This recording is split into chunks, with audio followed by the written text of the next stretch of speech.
Well, hello, everybody. This is a very lively group. Hello. Thank you. We want to have a response. This is a fun celebration, so feel free to participate. Welcome to the 32nd Annual Colorado Book Awards. My name is Maggie Koval. I'm Executive Director of Colorado Humanities, home of the Colorado Center for the Book, the state affiliate of the Library of Congress Center for the Book. I'm pleased to welcome all of you to our celebration here at the beautiful and historic Penrose House. Penrose House was purchased by Pomar Foundation in 1992 and designated as a conference center available to Colorado's nonprofit sector. And it is a wonderful place. I can tell you we've taken advantage of it on other occasions, and I highly recommend it to all the nonprofit organizations in the state. Penrose House was officially listed on the National Register of Historic Places in 1995. One of the largest and oldest private foundations, Pomar, contributes approximately $25 million annually to support Colorado nonprofit organizations. Please join me in thanking Pomar Foundation for providing our venue and our refreshments today.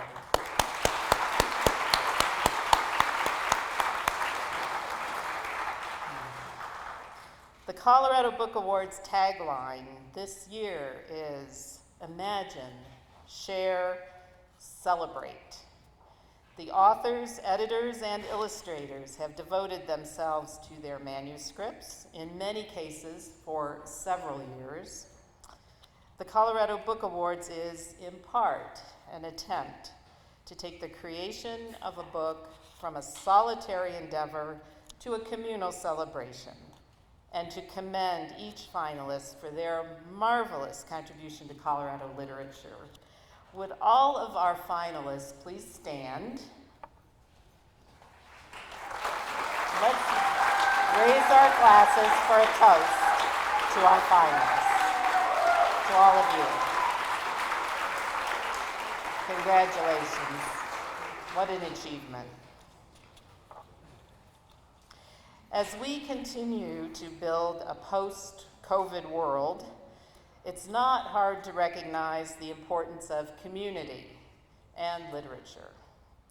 At Colorado Humanities and Center for the Book, we firmly believe that the humanities belong to everyone.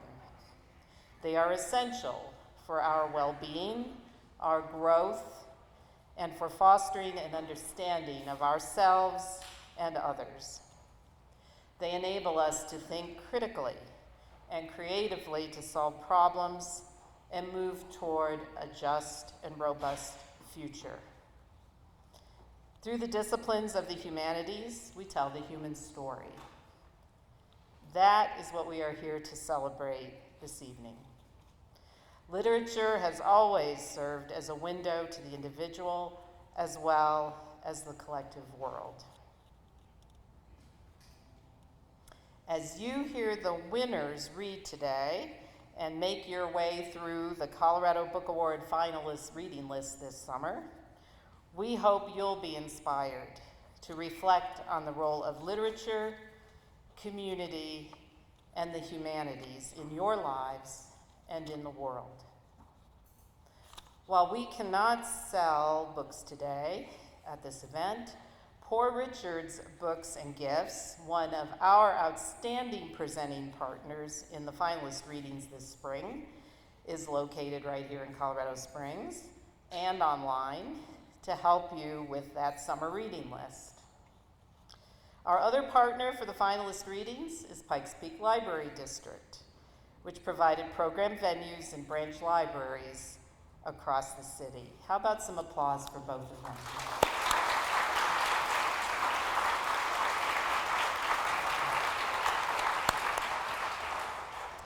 Now, I'd like to take a moment of privilege here to introduce you to a special friend of Colorado Humanities, Judy Casey. Judy Casey is a longtime resident of Colorado Springs. Many of you may know her. She has a background as a teacher and a principal, and she's a former board member and chair of our board at Colorado Humanities.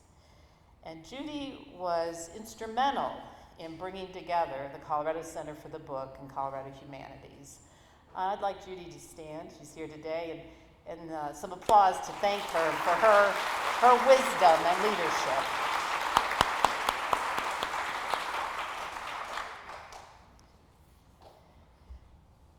Also, I believe we have some staff members here from Congressman Doug Lamborn's office and Senator Bennett's offices, and we welcome you and thank you for attending today. So today we are here to recognize authors, editors, and illustrators in 16 categories. So I hope you filled your drink glasses. It's going to be a while. To accomplish this takes a full contingent of volunteers, talented staff, and strong program partners. Our volunteer selectors and judges are dedicated Colorado librarians, historians, writers, editors, teachers, artists, and of course, readers. They contribute topical expertise, academic knowledge, and industry experience, and hours of reading.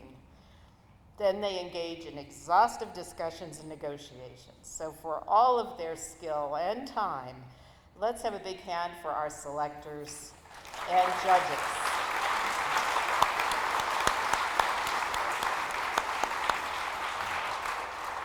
Now it is my pleasure to introduce and welcome Colorado Humanities Board Chair, Taffy Lee.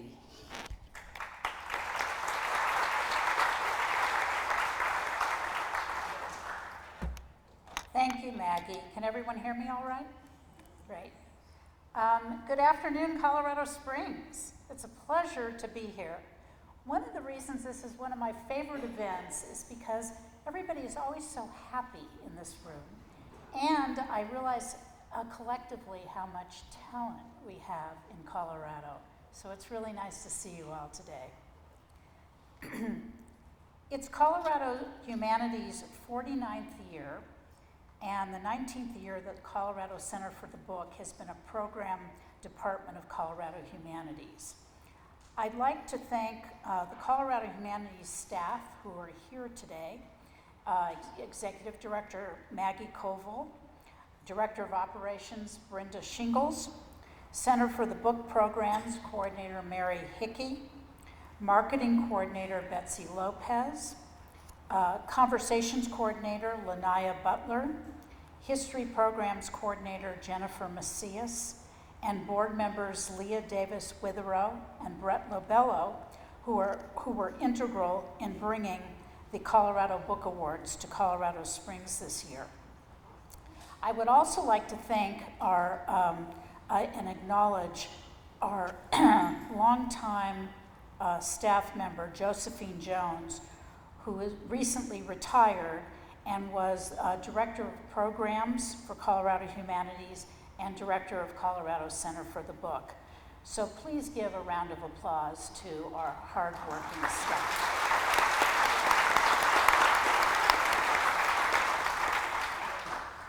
I would also like you to help us thank our Colorado congressional representatives for supporting federal funding for the National Endowment for the Humanities and Colorado Humanities.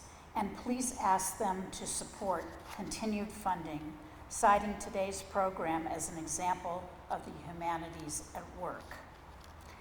In addition, we have 3 financial supporters to thank. First, we'd like to thank the Colorado Sun, with whom Colorado Humanities partners on Sunlit's Sunday excerpts of Colorado authors' books. The Colorado Sun has been delivering award-winning statewide news coverage since its inception nearly 5 years ago, and its weekly Sunlit feature has spotlighted nearly 250 books and their Colorado-connected authors. The Sun has also showcased reading recommendations from independent bookstores throughout the state, curated an expanding list of books essential to understanding the West, and helped create the Sunlit Writer-in-Residence on the Eastern Plains. The Sun relies on readers to help fund its reporting, as well as its continued support for Colorado's literary community. Please consider becoming a member at coloradosun.com/join. We would also like to thank United for Literacy, which is a social enterprise that partners with nonprofit organizations, educational entities, businesses, and philanthropic funders to change the literacy landscape of communities from arid book deserts to thriving book gardens.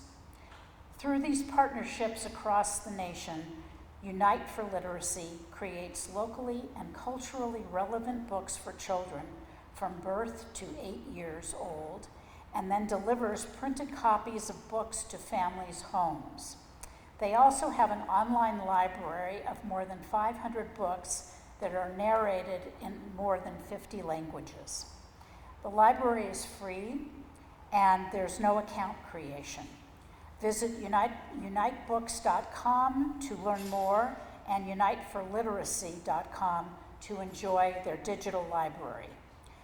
Finally, we would like to thank David Benson for his support of this year's Colorado Book Awards. Thank you to all of these outstanding sponsors.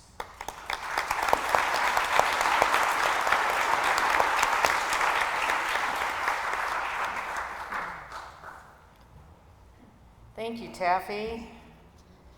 Now, I am honored and excited to move us on to the presentation of the 32nd Annual Colorado Book Awards. Taffy and Colorado Humanities board member Leah Davis Witherow will announce each category by first naming the finalists and then announcing the winner of the Colorado Book Award. If you are the recipient of the award, please bring your book to the stage to accept your award and honor us with a 3-minute reading from your work. Feel free to make any brief remarks before you read. Now, should you get wrapped up in the moment and lose all track of time, Mary Hickey is back there and she will gently remind you with some kind of cue, I'm not sure what, but she will remind you with a cue to wrap it up so that we can stay on schedule. For those of you updating your social media accounts, please use hashtag Colorado Book Awards and hashtag Center for the Book today as you spread the good news about this event and our winners. So, here we go. Leah.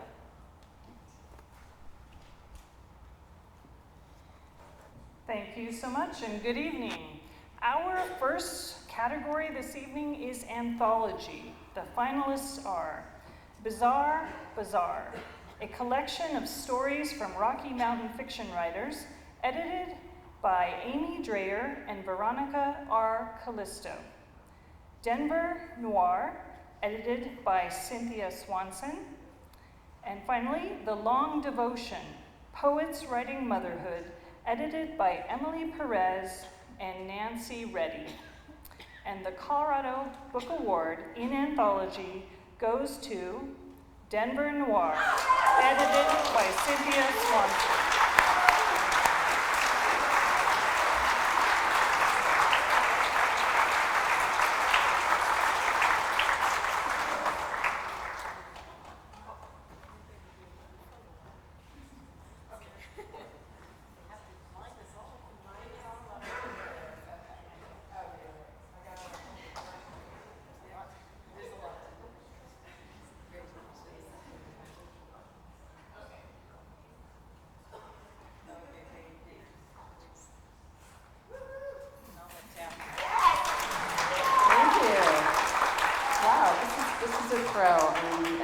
Such an honor. Thank you to Colorado Humanities and Colorado Book Awards and all of you for being here.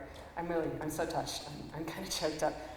Denver Noir is This anthology that I edited, it came out last year in May. It is part of a series of books from Akashic, which is a publisher in Brooklyn, and they published this noir series of books that are set in cities all over the country and really all over the world. And I encourage you to take a look at the entire collection. There are over 120 of these, and they're really fun. They really give you a great glimpse of the different cities that they're set in. They realized a couple years ago that they needed a Denver, that they were missing Denver from their collection. So they were looking for an editor, and my name came up, and I jumped at the chance to edit that book and curate a collection of amazing Colorado, mostly Denver-based authors to contribute to this collection. There are 14 stories in Denver Noir, and I think the best way that I can tell you a little bit about this book and read from the book is not, I did contribute a story myself, but I don't want to just read from my story. I'd really rather read from all the stories because all of the 14 stories in the collection are amazing. So what I'm going to do until Mary cuts me off, and I'm sure she will, is I'm going to read just like the first paragraph from each story. And I'm doing these in the order they are in the book, so if I don't get to them all, please make sure you check out a copy of it. Of the book. I would really love for you guys to check that out because it's not my book. It belongs to all 14 authors in it, and they're all amazing. So the first story in the collection is called Colfax in Havana. Oh, and all the stories are set in distinct neighborhoods in Denver. This one is set in Aurora, and it's called Colfax in Havana. It's by David Heska Wanley Wyden. The smell of grease from the taqueria downstairs overwhelms me as I try to review 30 pages of legal documents. I rented a small office, about the size of a walk-in closet, on the second floor of an old building on East Colfax in Aurora. The price was right, but my space was directly above the restaurant's trash can and oil bin. I'll have to hear more. The second story in the collection is by Twana Latrice Hill, who's actually here tonight. Could you stand up, Twana?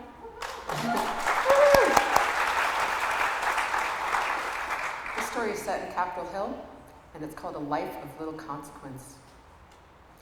By the time Lavonda returned from setting the table, the two men had nearly traversed the length of her block.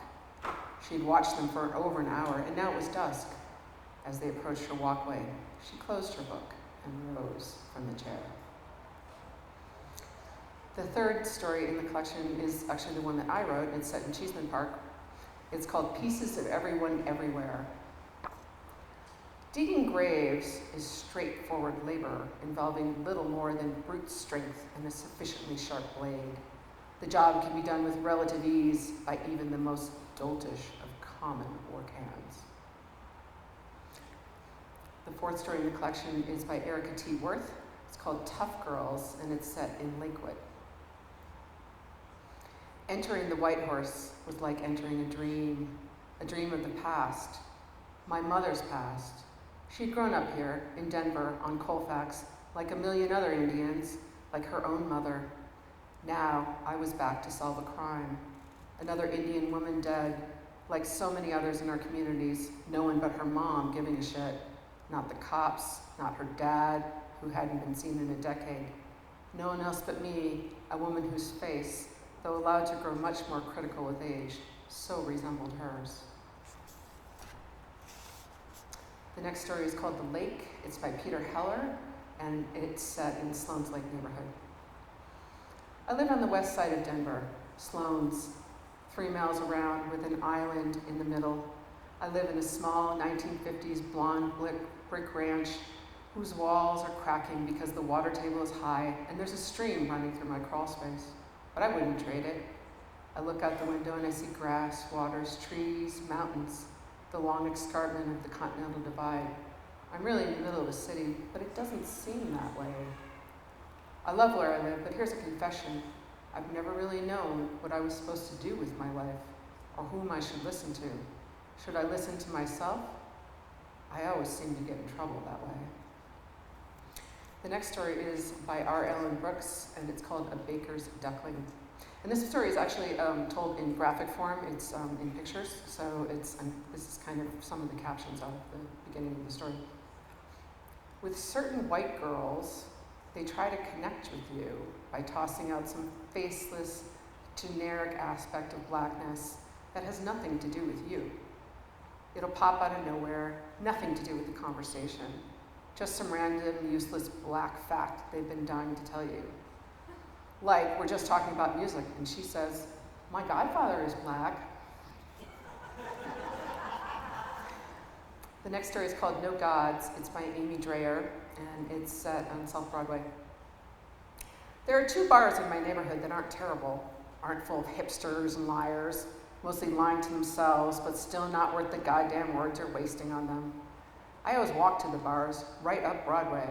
If you can't walk to the bar, you shouldn't go because you shouldn't drive drunk. And if you're at a bar and you're not drunk, what the fuck are you doing? I mean, just what the fuck are you doing? Sorry. I know what I'm doing, and it's not wasting my time in bars I haven't been to before and driving around drunk. Jesus Christ. Yeah, okay. I'm out of time? Okay.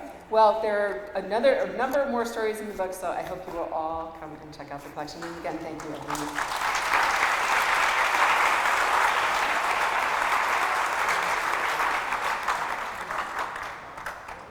Thank you, Cynthia. Our next category is Biography and History, and the finalists are Life is a Game, Adventures of a World War II Interrogator and U.S. Soccer Pioneer by G.K. Gounel and Flint Whitlock. The Continuing Storm, Learning from Katrina by Kai Erickson and Lori Peak. The Earth is All That Lasts, Crazy Horse, Sitting Bull, and the Last Stand of the Great Sioux Nation by Mark Lee Gardner. And the Colorado Book Award in Biography and History goes to The Earth is All That Lasts, Crazy Horse, Sitting Bull, and the Last Stand of the Great Sioux Nation by Mark Lee Gardner.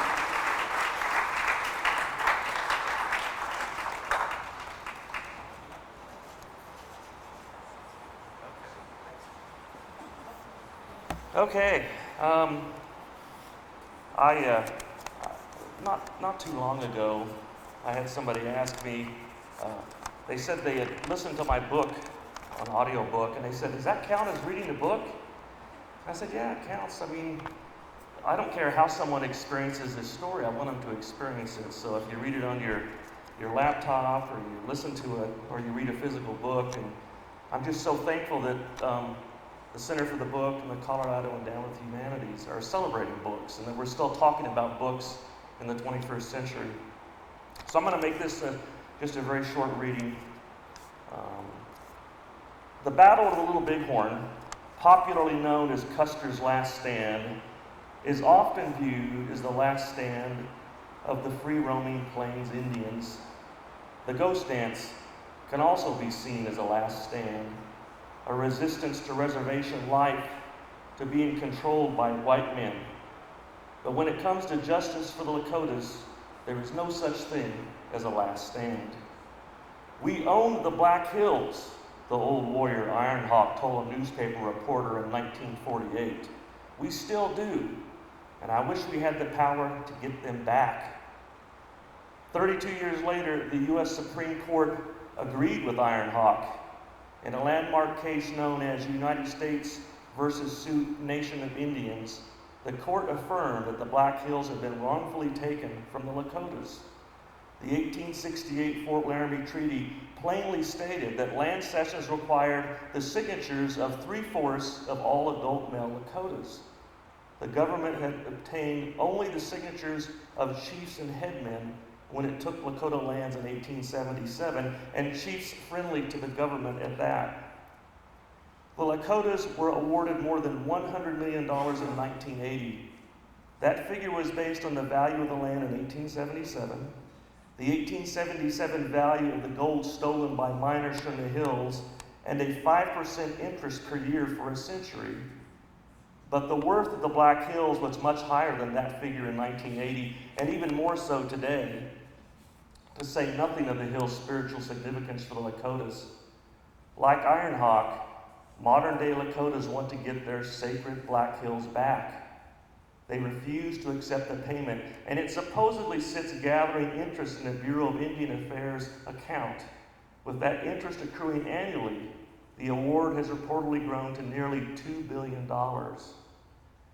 Many Lakotas today live in some of the poorest places in the country, but as an Oglala leader explained in 2011, if we accept the money, then we have no more the treaty obligations that the federal government has with us for taking our land, for taking our gold, all our resources out of the Black Hills. We're poor now. We'll be poor then when that happens. The refusal of the money is also about honoring the many ancestors who lived and died defending Indian lands and cultures. I want you to hold these lands, Sitting Bull once said to his people. I want you to follow me. I want you to pledge yourselves to what I ask of you. Crazy Horse and Sitting Bull never signed a treaty. They resisted the white invaders to the end. If these great leaders were alive today, they would shout, how, in approval of the words spoken by one Lakota man in regard to the effort to return the Black Hills. They are the words of a warrior. We won the battle against Custer, he said, but the war continues. Thank you.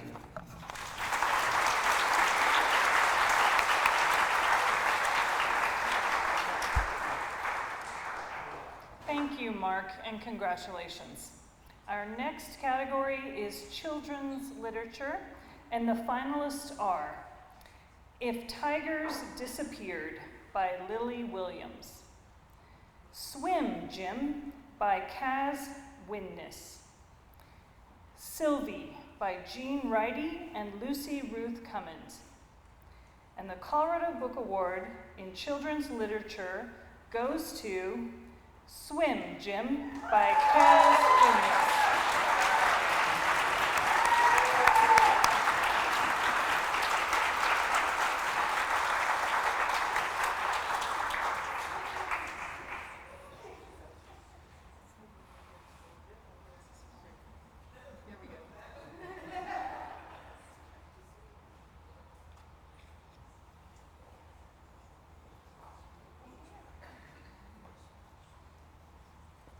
I honestly didn't expect to be up here. Please check out Lily Williams' book. It is gorgeous. So I really want to thank my agent, Timothy Travellini, and my editor, Catherine Ledone, and art director, Laurent Lynn at Simon & Schuster. This is actually my debut picture book, written and illustrated by me, so this is an incredible honor. Thank you so much. I'm just going to read the first part of the book to you, and this is about a little crocodile who's afraid of the water. It's autobiographical. On a moonlit night in Swig Water Swamp, out hatched 3 baby crocodiles. Crick, crack, pop. And if you could see it, you would see little Jim is apprehensive. Wiggle, waggle, wee. In went Sim, ker splash. In went Kim, ker splash. In went... Oh, the ever-important page turn of a children's book. Jim's toe. Jim, swim, Jim, called Sim. Maybe later, said Jim. Ha ha, laughed Kim. Jim can't swim. Jim peered down into the deep, dark water. Are you afraid of swimming, said Ma. No, said Jim. I'm afraid of sinking. More like stinking, teased Kim. Sinking, stinking, Jim can't swim, said Sim. Don't worry, Jim. You'll swim when you're ready, said Pa. But Jim was already hatching a plan to prove his sisters wrong. So you'll have to get the book to find out what Jim does. It's very surprising. But I just want to thank everybody so much, and bye.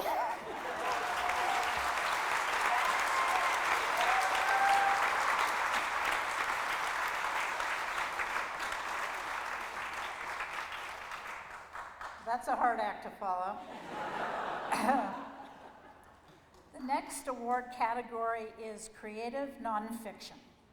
The finalists are A Pros and Cons List for Strong Feelings by, by Will Betke, Brunswick. Finding Karen Sia, Essays from In Between by Harrison Candelaria Fletcher. And Tell Me Everything, The Story of a Private Investigation by Erika Krouse. And the last one, Western Journeys by Teo Lim Go. And the Colorado Book Award in Creative Nonfiction goes to Tell Me Everything, The Story of a Private Investigation by Erika Krouse.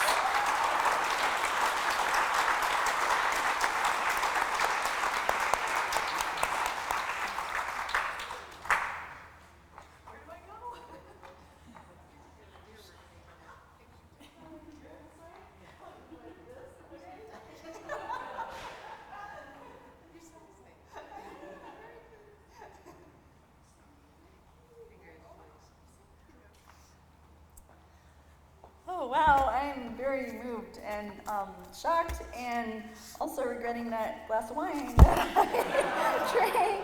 I didn't expect to use this, but thank you all for being here. Thank you to, I'm shaking, Colorado Humanities and Center for the Book for this amazing honor. I've read some of the other finalists' work, and they're so brilliant that I suspect that this is a giant mistake, but it's too late, and I'm keeping this word. Colorado has been my home since 1992, and I feel very fortunate to belong to a place of such beauty and also be part of this thriving literary community that means a lot to me. So my book is about my experience as a rookie private investigator working on the first ever Title IX sexual assault case in history, which happened right here in Colorado. It's a controversial book, and for that reason, this book would not exist without the help from Lighthouse Writers Workshop here in Denver. Not only did my, snaps, right? My colleagues there helped me write and revise the book, and also the institution itself helped me fight for its existence when it came under attack and censorship. So they're great, please support them. Other people to thank, my agent, my editor, all the great folks at Flatiron. Thank you to the person I call Grayson for hiring me for the case, and for the Colorado women who stood up for equality. Last and most, I want to thank my chosen family over there. So now I'll read. It is no more than 3 minutes, and it's from the beginning of the book. Tell Me Everything. I became a private investigator because of my face. It's an ordinary looking face, but if I say, "How are you?" sometimes people start crying. "I'm getting a divorce," they say. "He ended our marriage by text." Or, "I was just diagnosed with late stage Lyme disease." Or a man grips a packet of peas in the frozen food aisle and asks, "How do you cook these?" "My wife died last month." Or an immaculately dressed woman suddenly tells me, "I hate my job so much I want to kill myself. I've been saving up Ambiens." Then we sit on a concrete curb, or stand in line at a train station, or clutch clear plastic cups at a party as a near stranger in front of me dabs away mascara with a cocktail napkin and dumps out her mind like it's her purse, like I'm the one who can sift through the dust and use tissues to find what she's looking for. Demographics don't seem to matter. Young, old, women, men, non-binary, gay, straight, rich, poor, east, west, everyone tells me things. A woman with 26 grandchildren and 15 great-grandchildren whispered to me at her 101st birthday party that she wished she never had kids, that she'd wasted her life on all these people. After I had volunteered at an elementary school, a 6-year-old followed me all the way to the bathroom to tell me in Spanish that her daddy's not going to come home anymore. Even as a kid, I was a storage locker for people's secrets. Grown-ups confessed their affairs, lost fetuses, traumas. When I was 7, my maternal grandmother told me her husband chased her with a knife. One of my elementary school teachers told me he was leaving his wife because she hoarded pizza boxes and dead bugs. When I was 14, my mother's friend yanked me aside and said, "I just want to say your mother is a bitch. You know she's a bitch, right?" When I was 17, X, my abuser, blurted that he had denied a promotion to a friend at work because he was black. This wasn't any kind of intimacy. We hated each other. I thought that was just how other people were, confessing things all the time, that everyone experienced these constant revelations from both kin and strangers, except people would always say, I don't know why I'm telling you this, or I've never told this to anyone before. Nobody told my older sister or younger brother these things, even though we looked similar. So it must be me, something I was doing right or wrong or neither. Something my face bore the shape of a key or a steel table on which to lay something heavy. I don't just look like other people, I act like them too. I don't know how, but I know why. Imitation isn't flattery, it's protection.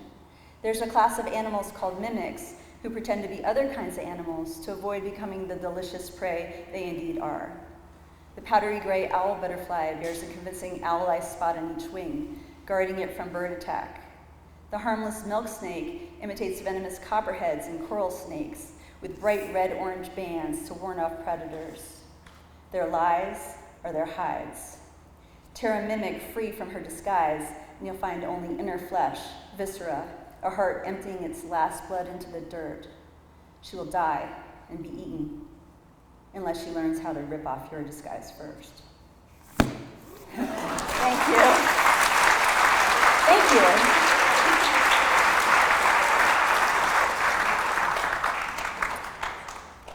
Thank you, and congratulations, Erika. The next award category is General Fiction. The finalists are A Light in the Forest by Melissa Payne, A Quick Trip to Moab, Insurrection in the Wilderness by Kevin T. Jones, and The Immortal King Rao by Vauhini Vara. And the Colorado Book Award in General Fiction goes to The Immortal King Rao by Vauhini Vara.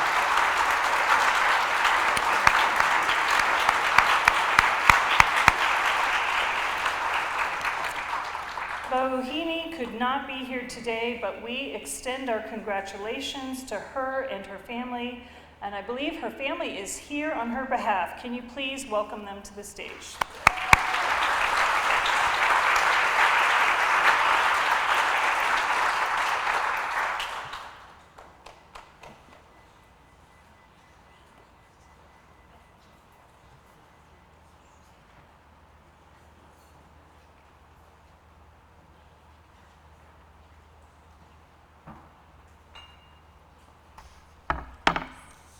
Vauhini sent a few words, and she didn't ask me to read. I didn't know that I was going to read, but I thought I would read. First, I will read her words. Each year, I look forward to Colorado Humanities announcements about this award. So I was so excited to learn that the Immortal King Rao had been chosen as a finalist, especially among such amazing company, including books by several friends of mine and writers whose books are also on my personal list of the best books of the year. Congratulations to all of you. This novel took me more than a decade to write. I am grateful to the judges of the award for choosing to honor it, and to Colorado Humanities both for this honor and for your broader work supporting our literary community. Thanks to Andrea Dupre, Bill Henderson, and the Lighthouse Writers Workshop for being such enthusiastic cheerleaders always, and to the community at CSU's Creative Writing Program who have welcomed me into the fold as one of their own. Thanks, Mom, for accepting this award on my behalf and for raising me into the reader and writer I became. Susan Golam, my agent, worked tirelessly with me on this novel over many years. Elaine Mason, my editor, was a dream to work with. Her editorial guidance is present on every page of this novel. I am grateful too to everyone else at Norton. Thanks finally to the readers, including the booksellers, librarians, critics, and fellow writers who have read and talked about this novel. It's been a dream. I don't take it for granted. and there is her book. And I think the best way to describe this is by using the words from the back of this book. Vauhini Vara brings us a visionary who makes the world in his image, and the strong-willed daughter whose life could be his final legacy. The Immortal King Rao is an odyssey of the grandest scale, spanning over a century and charting a Dalit immigrant's rise to world power. Vauhini Vara fuses intricate family lore with the history of tech solutionism and capitalist demagoguery, pointing forward to a dangerously likely future of corporate dominion. She writes with the meticulous clarity of a long-form journalist, the explosive force of a trident missile, and the ambition of her own brilliant protagonists. I read this book and I think these words describe it really well. Not because she is my daughter, but because, not just because she is my daughter, but because I like books and I liked this book. And I don't like it just because someone close to me wrote it. I liked it because of what it is. So I'll read just a little bit because she read these words in her last reading, I think in Spain. So I thought I would just read the same paragraphs. King Rao left this world as the most influential person ever to have lived. He entered it possessing not even a name. In the beginning, his mother-to-be stood at the little general store in the center of her village, eyeing the tins of soap piled neatly on the countertop facing the road. It was 1951. Radha had seen this brand before on excursions to Rajamandri with her father and sister, but finding a stack of soap tins at their shop, 3 high and 2 wide, pairs, was something altogether. Radha was 18 and she hated Kottapalli, this hot, wet nothing of a village, nestled in the elbow crook of one of the many canals delivering the Godavari River east to the Bay of Bengal. Its name meant simply new village, the equivalent in Telugu language of all the new towns scattered around the English-speaking world. Several variations on the name could be found in the region. This particular village was distinguished, if that word could even be used, by the arrangement of its small center around a circle where the roads converged. In the middle of the circle stood a peepal tree, under which men congregated in the shade, sitting on overturned wooden crates borrowed from the general store. International products such as Pears, a British brand, did not often appear in Kottapalli's store. The shopkeeper, one of the most reviled men in the village, was a mean, eagle-eyed miser when it came to his customers, but sycophantic toward the politicians whose favor he required. He was a fat, sweaty man. When the customers weren't around, he passed his time reading or filing his nails. Maybe my time is up, so.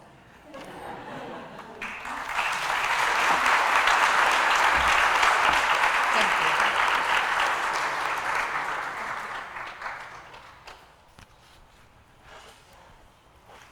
Our next category is general nonfiction, and the finalists are Ecosystems as Models for Restoring Our Economies by John Giordannengo, Tracing Time, Seasons of Rock Art on the Colorado Plateau by Craig Childs, Visual Thinking, The Hidden Gifts of People Who Think in Pictures, Patterns, and Abstractions by Temple Grandin, and the Colorado Book Award in General Nonfiction goes to Visual Thinking, The Hidden Gifts of People Who Think in Pictures, Patterns, and Abstractions by Temple Grandin. Temple could not be here today, but we congratulate her on this win.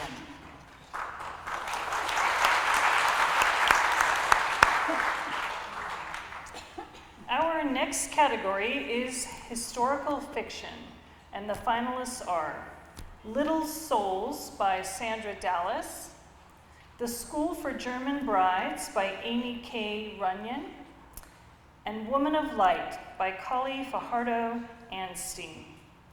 And the Colorado Book Award in Historical Fiction goes to Little Souls by Sandra Dallas.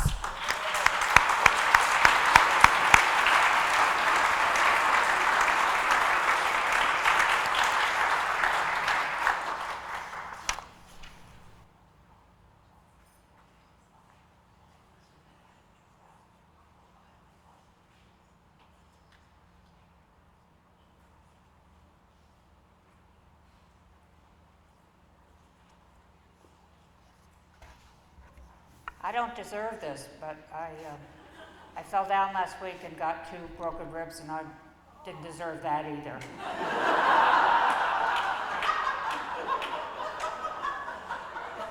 I've been a finalist for this award 8 or 9 times without winning, and I think of myself as the Susan Lucci of the Colorado Book Awards. So I didn't really prepare anything to say. In the past, I've always come up with these moving acceptances. And this time I thought, you're a loser, so forget it. So all I can say is thank you. And my birthday is tomorrow, and this is the best birthday present I've ever gotten.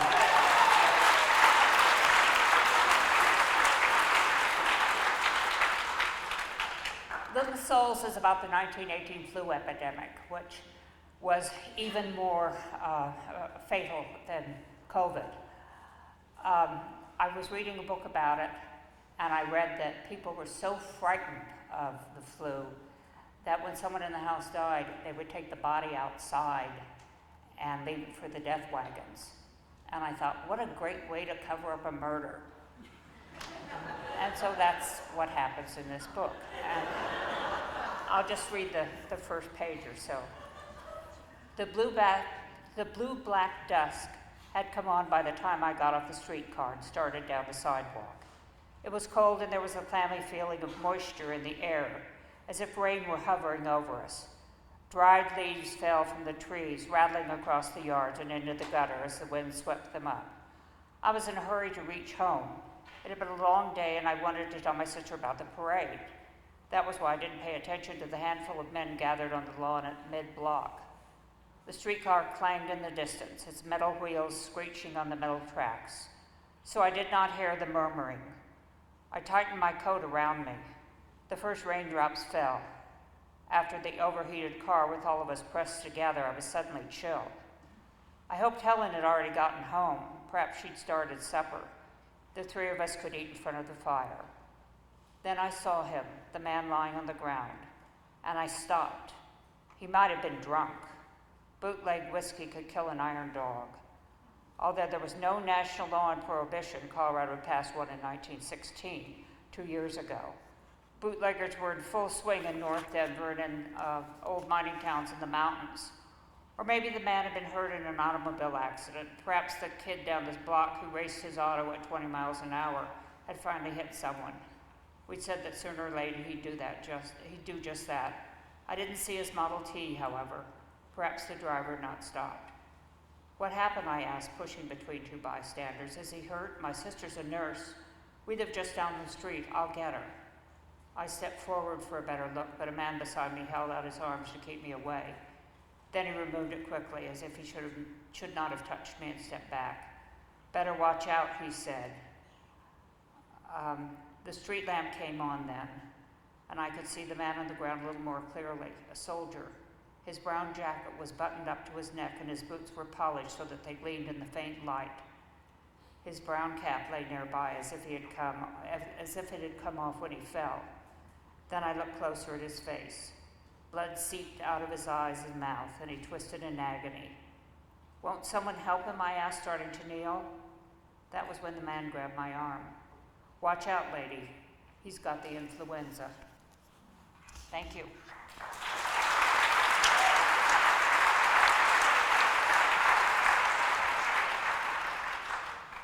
Thank you, Sandra. Congratulations and happy birthday.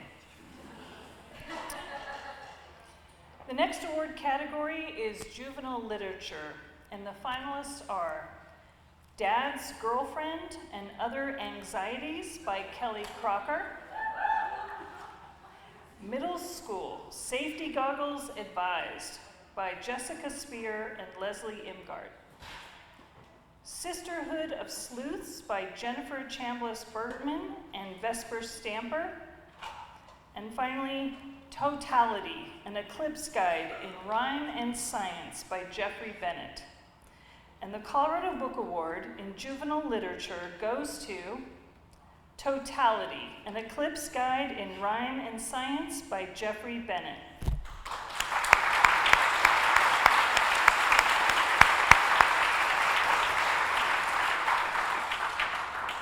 Jeffrey could not be here today, but we congratulate him on his win.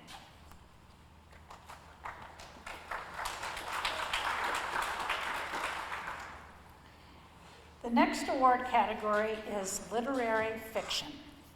The finalists are Any Other Family by Eleanor Brown, Bratwurst Haven Stories by Rachel King, and Confessions by Sean Eads. And the Colorado Book Award in Literary Fiction goes to Bratwurst Haven Stories by Rachel King.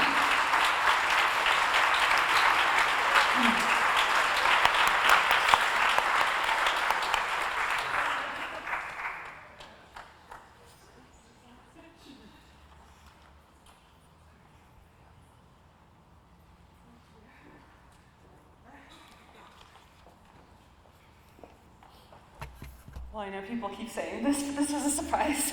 So thank you everyone to being here, and thank you to the Colorado Humanities and the Center for the Book. I had a list of people to thank here that were in my acknowledgements, but I think I'm going to skip them today. I'm going to cry because I found out. Sorry, that you should cry.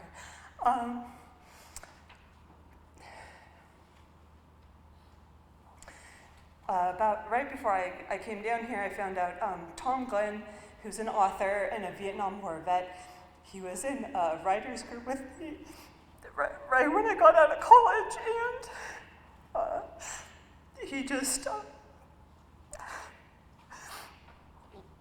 I found out he died last weekend, and he wrote some good books, but he was a good, he was I'm sure all of us writers have someone who shows us that, what we're doing is worthwhile, and so he did that for me,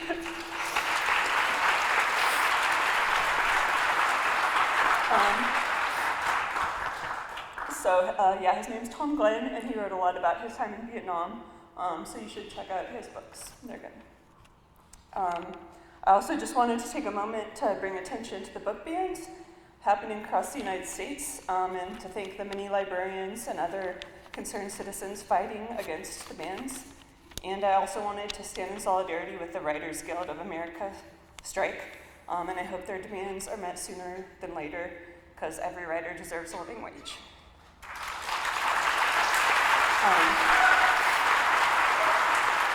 My book, it's about workers' rights.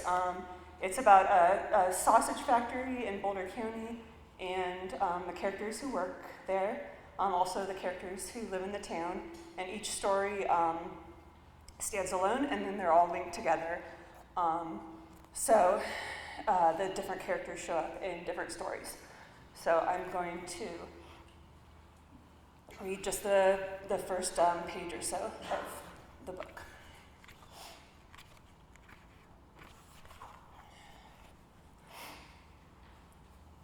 This story's called Railing. I got a job at St. Anthony Sausage the fall after I'd been let go from my position as a railway engineer. They'd fired me in May, and I'd spent the summer trying to find a new engineer position in the mornings, drinking at Fred's in the afternoons, and at night watching the presidential primaries and calculating how long it would take for my savings to sift through my fingers. I had child support payments on top of my own expenses, and I liked to treat my favorite bartender, Cynthia, to dinner now and then. Carlos, a regular at Fred's, introduced me to Gus, the owner of St. Anthony, and since the shop was constantly understaffed, Gus hired me on the spot. I earned less than half of what I had as an engineer, but it was still a couple dollars over minimum wage. I didn't mind a pay cut because it was temporary. My license wouldn't expire for another 3 years, and when we elected a president who would push for more gas and oil extraction, railway jobs would once again start to flow. I liked the physical work at St. Anth. Early mornings, we cut bones out of slabs of meat. Mid to late mornings, we poured 50-pound tubs of meat and spices in a grinder, put the mix through a sealer, and packaged the links. Early afternoons, we packed 20-pound boxes of links into vans, and 2 guys left for deliveries while the rest of us mixed spices for the next day and cleaned the machinery, tubs, tables, and floors. For the sake of the meat, our workroom was cold, and I learned to wear long johns, gloves, and a beanie, and was still half frozen at the end of the workday. But the temperature kept me alert, and the hard work sometimes distracted me from thinking about the man I'd killed. After the investigation was completed, I didn't discuss it with anybody. I had been officially acquitted, but I kept feeling like there was something I could have done. My train was heading east toward Kansas City. The fog was low and dense. Around 4:30 a.m., I saw something curled up on the rails about 300 feet away. I put on the emergency brake, but knew it was too late. No, I thought, no. Right before the guy's head rose, I can't remember if I saw his eyes. I later learned he was 20 and most likely drunk or on something. Not that that changed anything. The bang sounded like we'd hit the side of a house. I told the dispatcher to send emergency responders, then got out and ran back to see if I could help a crushed body, because that's what I needed to do. Thank you. Thank you all for being here.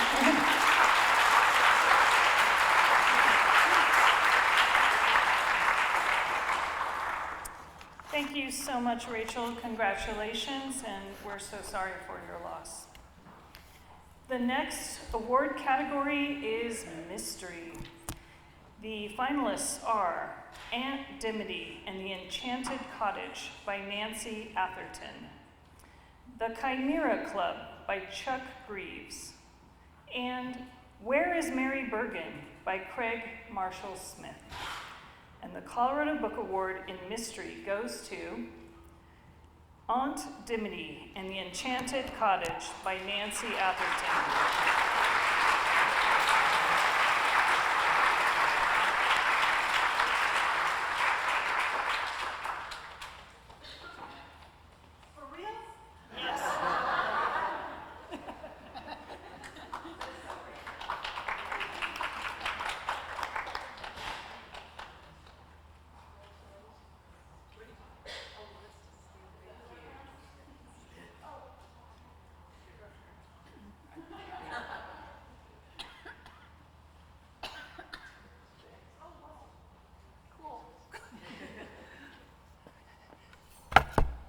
As you can probably tell, I am as astonished as I am delighted.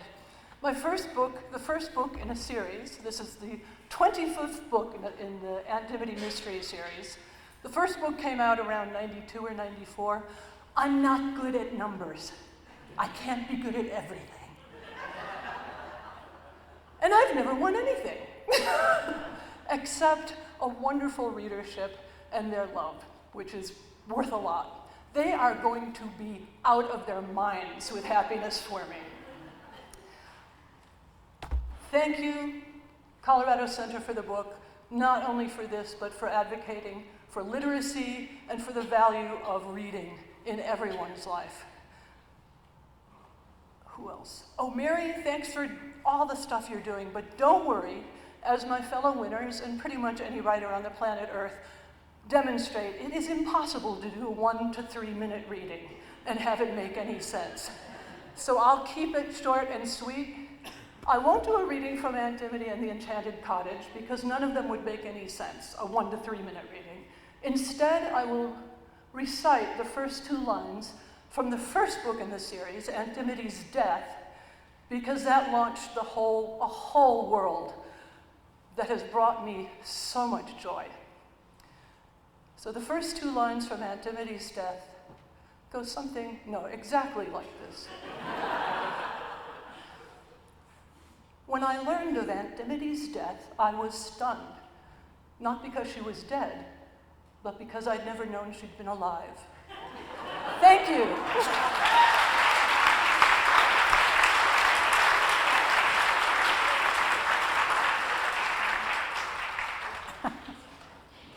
Thank you, Nancy.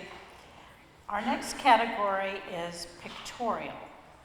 The finalists are In Pursuit of Happenstance by Barbara Ford and Roberta Smith, To Aspen and Back, An American Journey by Peggy Clifford, David Heiser, and Daniel Joseph Watkins, and Vibrant Interiors by Andrea Monoff Schumacher.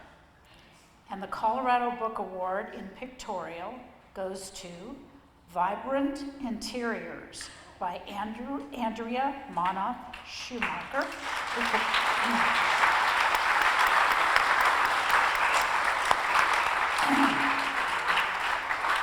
Andrea could not be here today, but we congratulate her on her win.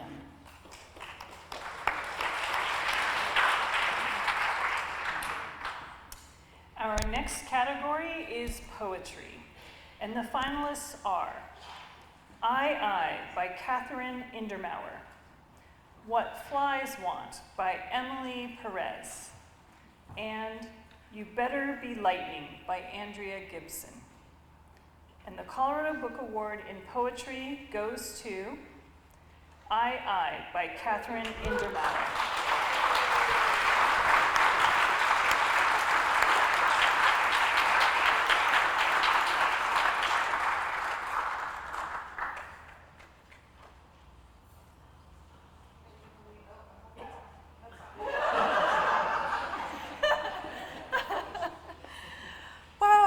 So much. I is my first book, and so I'm really thrilled to be in such amazing company here. I want to thank, of course, Colorado Humanities and the Center for the Book, and I also really want to thank the other finalists, Emily Perez and Andrea Gibson, whose work is stunning, and you should absolutely check it out.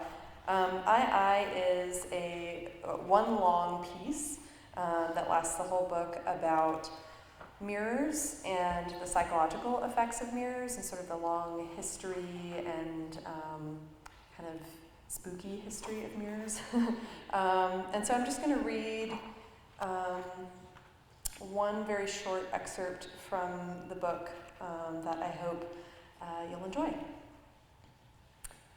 A practice. To determine where one experiences oneself, a simple test related to mirror images may be used. When the subject's eyes are closed, try writing the number 3 on their forehead. Ask them, what do you see in your mind? Is it a 3 or an E? If they see it as an E, the implication is that it is being seen from a psychological self inside their head. If it is seen as a 3, their psychological self is before their face. There is some evidence that more men than women see themselves from the outside, from in front of their face, as though they have mirrors watching their own expressions, how they appear to you. Now that you know the trick to discerning where one experiences the self, you of course can't know yourself. You've seen the trick revealed. Reveal, from the Latin revelare, to remove the covering from, unveil, to raise the lid of, open, to let light. My husband was sitting on the couch and I asked him to close his eyes. I stepped between his legs and lifted his hair to draw a 3 on his forehead with my index finger, slowing through the loops. I asked him what he saw there. He opened his eyes and said, it depends. I said, no, I mean, what did you see there initially? What was your first impulse? He said, I'm telling you, my first impulse was, it depends. Thank you so much.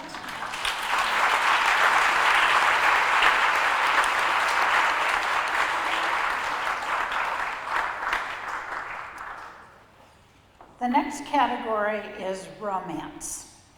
The finalists are All the Flowers of the Mountain by Christina Holbrook, Hope is Built by Davalyn Spencer, and The Duke in Question by Emily Howard.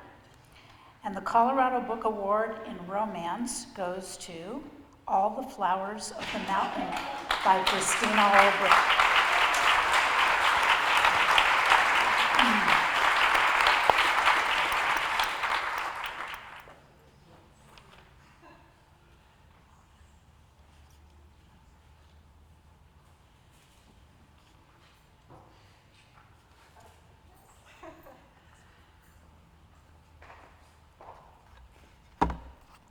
Well, I didn't really prepare anything, but a few words of thanks to the Colorado Book Award. Thank you to my publisher, Karen White of Sunroom Studios, who's here with me tonight, and my best friends and critics, and an excellent reader, Lee Gardner, and my husband, Alan, who has probably heard me read this manuscript to him at least 200 times. So I'll read a short chapter. This is a story that begins in the present and then dives back into the past, into the late 1970s, early 1980s. The two main characters are Michael Pierce and Catherine Morgan. Catherine's nickname is Kit.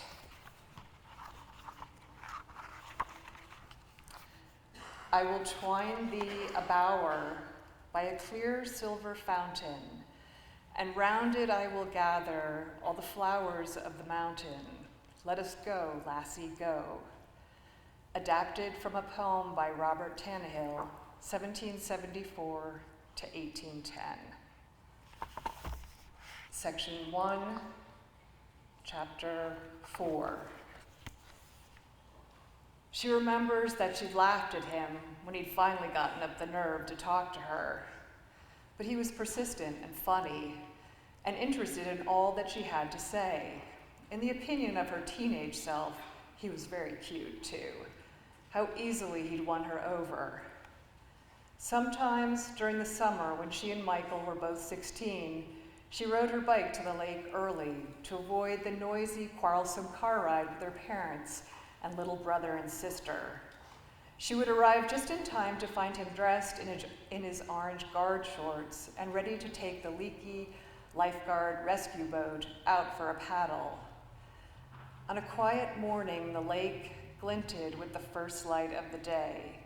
She climbed in beside him and he pulled the boat out into the lake, slipping the oars into water as smooth as glass.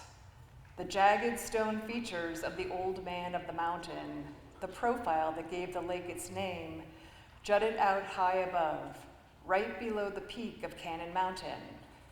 She watched its craggy reflection floating like the face of an ancient god on the still surface of the water.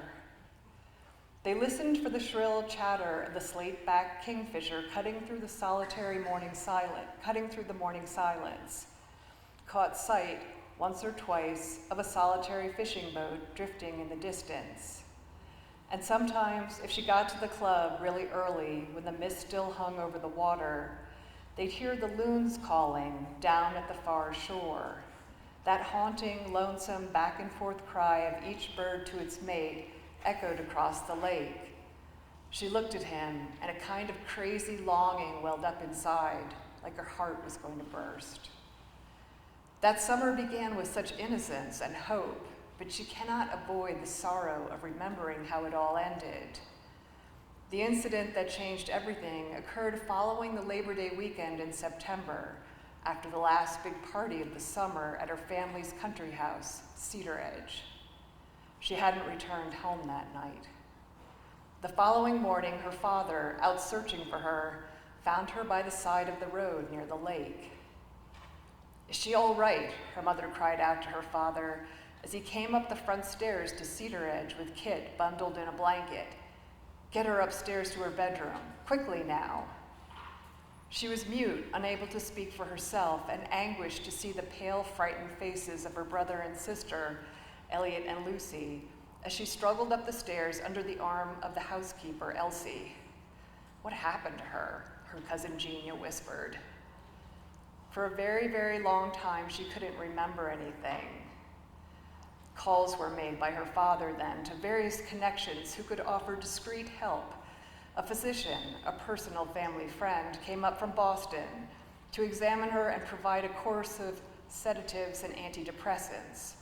Her mother, she found out later, offered members of the household and farm staff an end-of-the-season bonus with the firm understanding that they would keep this story to themselves. On the day the family finally departed for the city, Kit drove back with her father. Her mother, her sister, and brother rode to New York in a separate car with the Morgan's driver, Max. Lucy and Elliot had to get back to the city to start school. Brandon took her cousin Genia in his car home to Greenwich. He was the one who'd found her bike, a clue abandoned in the parking lot by the lake. Alone, hunched in the front seat of the Mercedes with her father at the wheel, she stared down at her hands, unseeing. "You will go to school in Switzerland, Catherine. It's all been arranged. You'll finish up your last 2 years at the Institut Montreux. You have really shocked your mother and me this time." Incredulous, he asked, "How could you do this to us, Kitty, to this family? What kind of impression will this make on your younger sister and brother? We've decided it would be best if you spent some time away, and there are professionals at the Institute who know how to handle this kind of situation." This kind of situation. Is that what it's called? She thought numbly as the outside world blurred past them when your daughter tries to kill herself. Somewhere over the Atlantic, during the Swissair flight from New York to Geneva, the numbness receded enough for despair to take its place. She'd never had a chance to see Michael again, to explain. She'd never had a chance to say goodbye. Thank you.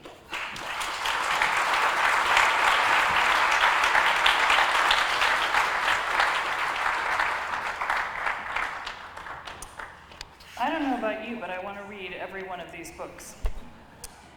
Our next category is science fiction fantasy, and the finalists are Conscious Designs by Nathaniel White, Demon Riding Shotgun by L.R. Braden, Denver Moon, The 13 of Mars by Warren Hammond and Joshua Viola.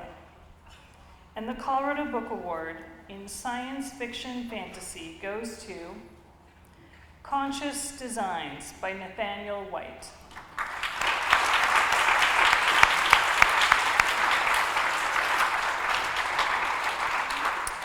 Unfortunately, Nathaniel could not be here today, but we congratulate him on his win.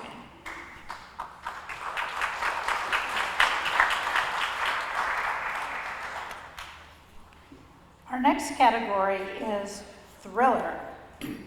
The finalists are Dark of Night by Barbara Nicholas, Deep Waters of Destiny by Peter Carlson, and The Wrong Woman by Leanne Cale Sparks. And the Colorado Book Award in thriller goes to The Wrong Woman by Leanne Cale Sparks.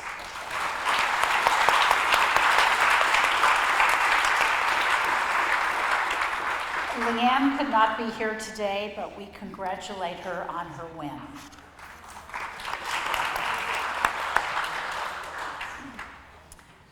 Our last category today is Young Adult Literature. The finalists are Azar on Fire by Olivia Abtahi. Bright Ruined Things by Samantha Coho. Cold the Night, Fast the Wolves by Meg Long. And the Colorado Book Award in Young Adult Literature goes to Cold the Night, Fast the Wolves by Meg Long.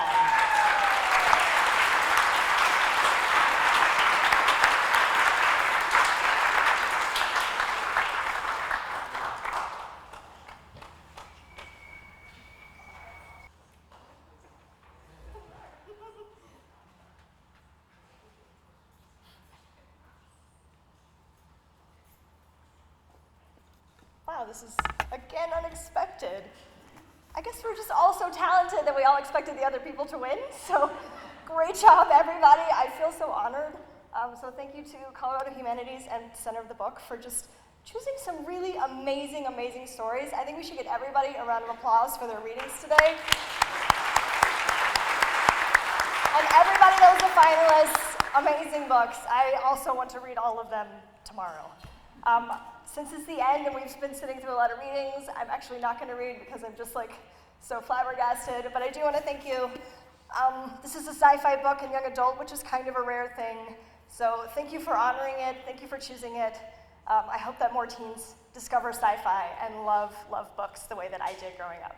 So thanks, everyone.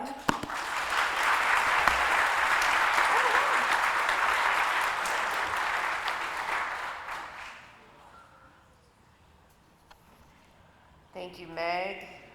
Thank you to Taffy and Leah.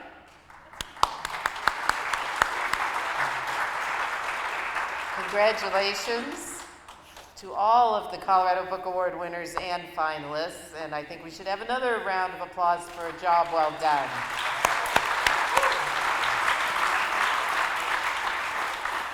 So now, would all of the award winners take about 15 minutes to visit and congratulate each other, and then please gather here on this stage for a group photograph. We want to be sure to capture this historic moment while you're here. We have packets for the award winners with certificates and stickers and other goodies back there at the registration table, so please make sure you stop and pick those up.